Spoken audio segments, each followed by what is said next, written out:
Disabled and Proud, that's the theme of an upcoming festival here in Toledo, and we want to learn all about it. Valerie Fatica is the disability manager with the City of Toledo and the organizer of this event. And Katie Shelley, who manages access initiatives with the Toledo Museum of Art, are both here with us today to talk about it. Thanks for being here today, ladies. Thanks for having us. Absolutely. Valerie, how many years is this now for this? This is the third annual festival for us.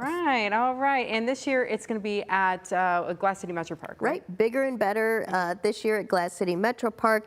This year's really special because July 26th is actually the 35th anniversary of the passing of the Americans with Disabilities Act. Wow. Okay, so what does that mean for people in our community? So that was a landmark civil rights law, really culminating in a big movement for disability rights to be seen as civil rights. So this festival is a way to celebrate the progress and the community that we've built here in the city. People with disabilities are integrated in the community and just really celebrating that experience.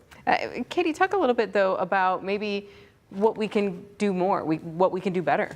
Yeah, so I think Toledo is a really great community in terms of disability inclusion. I mean, we've had organizations like the Ability Center around for over 100 years, and we've really been at the forefront of disability inclusion. And with celebrations like Disabled and Proud Fest, I think we're just continuing on that pathway. Of course, there's always more we can do to be more accessible and inclusive, but we're already doing a great job. And I think the community supporting their neighbors and their friends with disabilities by coming out to events like Disabled and Proud can really help people with disabilities in our community see that they are valued and that we want people with disabilities to be included in everyday life. Yeah, we won't.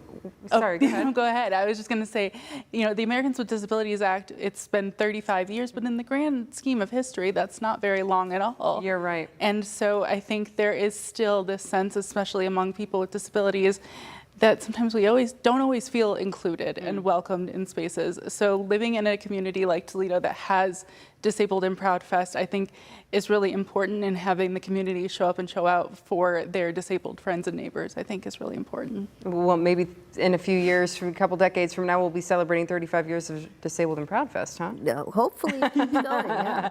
Yeah, so everybody's invited to this. We want everybody to come out and enjoy. What can people expect when they come out? So obviously Glass City Metropark is a great location, so the built-in things they have there, of course the ribbon for skating, rock climbing, we have free passes available, the water features. Also we'll have things like a community art project. We have a bocce ball that you could try, and performances all day from 12 to 4 at Glass City Metropark. And we're ending it all with a parade around the park. 3:45 we'll have a nice parade, and really just to show that we're here and we're celebrating the disability experience in Toledo. Yeah, lots of fun things to do. Let's talk a little bit about those, improvements or access that has grown in the city. We're looking at basketball. We have all kinds of things in our parks and in recreation that has become more inclusive. Yeah, and this really starts with buy-in. So there's a lot of organizations, both disability organizations and cultural organizations like the Toledo Museum of Art. So Metroparks has been a great partner, and of course we have the Ability Center, the City of Toledo has signed on. A lot of organizations, the zoo has been great for accessibility as well, have just kind of put their money where their mouth is and made that commitment to try to be the most disability-friendly community in the nation. Like Katie said, Toledo is trying to be at the forefront of that. We've made a lot of progress. So really the buy-in from community organizations and just people throughout Toledo has really made this grow. Yeah, beautiful to see everybody together having a good time.